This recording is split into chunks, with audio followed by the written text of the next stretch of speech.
Dave, look, we've had a lot of interesting incidences recently with some of these IT outages. I'd love your perspective on maybe what's different this time.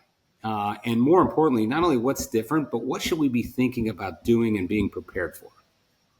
Yeah, absolutely. I think this incident really opened the eyes of a lot of people. Most incidents in the past have really been able to be managed centrally.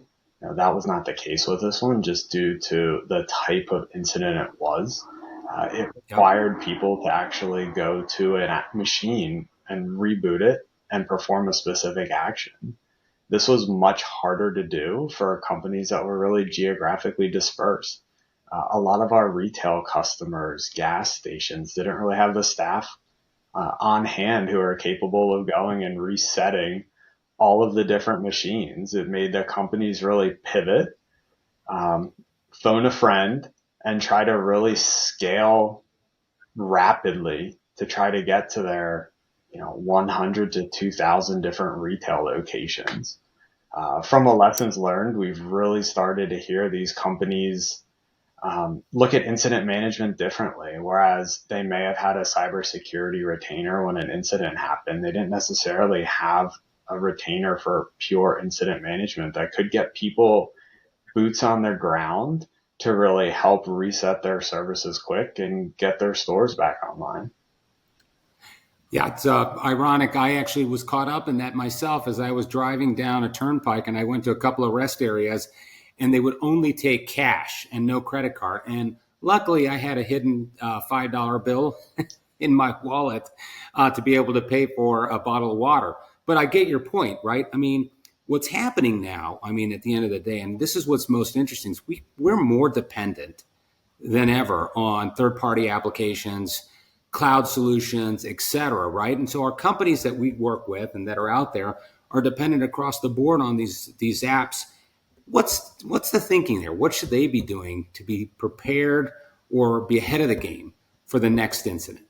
Yeah, I think the vendor landscape is becoming much more complex. It does give companies a competitive advantage in some areas. They find vendors that have much richer skills that can turn around product quicker and can Yeah. really help enhance their critical processes. But it also introduces risk. The more people who are managing your processes, the bigger risk that a company has and takes on. And similarly, when you introduce another company, you also take on the risk that they bear as well. And we saw that absolutely with this. There's not a company who wants to create their own cybersecurity tool because they're not going to make the investment in it. That's not what their game is. So what is that leading us to do? I mean, people really need to understand the dependencies on their critical Yep. processes. They need to narrow down, they call it their crown jewels. What are the 10 to 20 processes that they have that really drive revenue to the company that must go 24/7, 365? And they need to start investing in those areas and building their resiliency plans around that.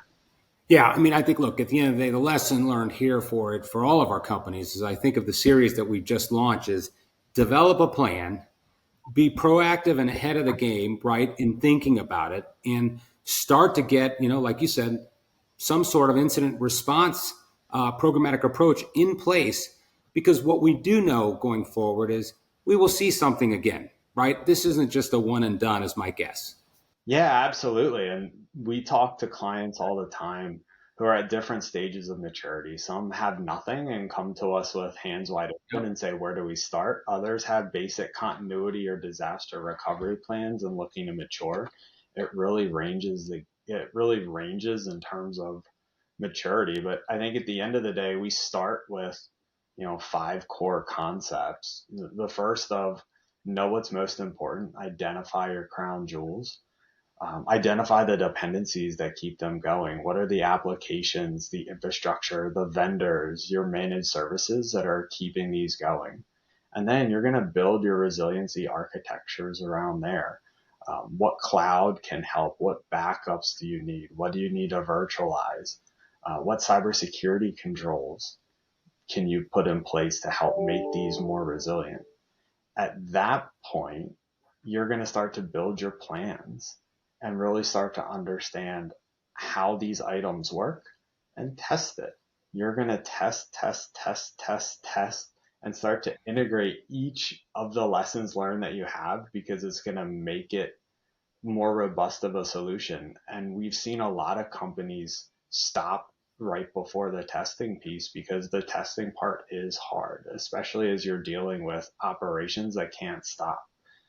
And then finally, monitor, making sure that you have the right controls in place to monitor the environment, monitor what your network is doing and your process is doing, is just going to help provide a more rich and secure landscape that you have, and keep your processes running more efficiently.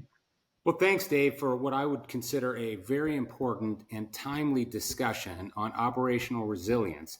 This is part of a larger series that we have that I'm excited to bring to our clients, because I think going forward, we're going to need to be even more aware of our areas of opportunity in our companies. And it's exciting to have your insights and input. So thank you again. No, thank you so much.